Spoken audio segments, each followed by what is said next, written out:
জানি না কি করলে ভিডিও ভিউতে যাবেন। হ্যাঁ, তো আসসালামু আলাইকুম গাইস, কেমন আছেন সবাই? আমি আলহামদুলিল্লাহ ভালো আছি। আজকে আমি এমনি সাধারণ একটা তরকারি রান্না করব ঘরে থাকা উপকরণ দিয়ে। চাইলে আপনারাও কিন্তু সহজেই বানিয়ে ফেলতে পারবেন এই তরকারিটা। বেশি কোনো উপকরণ লাগে না, জাস্ট অল্প কয়েকটা উপকরণ।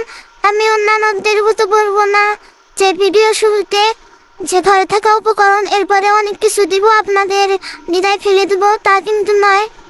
সেইখানে আমি পেঁয়াজটা ভেজে নিয়ে মশলাগুলো কষিয়ে নিয়েছি, আদা রসুন আর গুঁড়া মশলা দিয়েছি।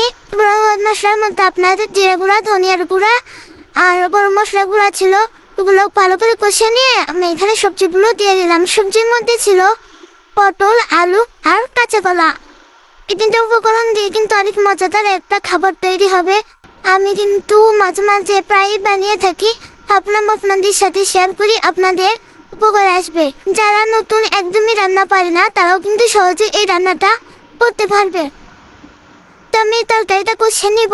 এই তরকারিটা যত কষাবো তত খেতে মাশাআল্লাহ অনেক ভালো লাগবে। তরকারিটা কষানোর উপর নির্ভর করে। তো আমি এখানে যে তরকারিটা কষিয়ে নিচ্ছি, একবার কষিয়ে নেওয়ার পরে অল্প একটু ঝোল দিয়ে দেবো, জানি তরকারিটা আস্তে আস্তে সিদ্ধ হয়, একবারে সিদ্ধ করবো না। এটা আমার তরকারিটা সিদ্ধ হয়ে যাবে এবং তরকারিটা কষানো হয়ে যাবে, একসাথে দুইটাই হয়ে যাবে।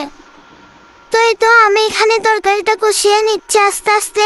আপনারা আমার ভিডিওতে একটা শেয়ার করে দিবেন, একটা লাইক, কমেন্ট এবং সাবস্ক্রাইব করে দিবেন। আপনারা পাশে থাকবেন। আপনারা আমাকে সাহায্য করলে আমি কিন্তু আরো নতুন নতুন রেসিপি নিয়ে আসবো আপনাদের মাঝে।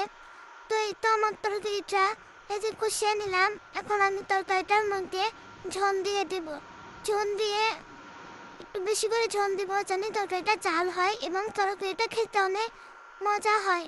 এই যে আমি ঝোল দিয়েছি। তারপরে এখানে বলক উঠলে আমি মাছ দিয়ে দেবো। মাছ আমি অল্পই দিব, কারণ আমরা দুজন মানুষ আর মাছ তেমন পছন্দ করি না। এই জন্য আমি অল্প পরিমাণে এখানে মাছ দিয়েছি, আপনাদের যেমন ইচ্ছা আপনারা দিতে পারেন। তো আমার তরকারিটা হয়ে গেলে এখানে আমি ধনিয়া পাতা কুচি ছিটিয়ে দেব।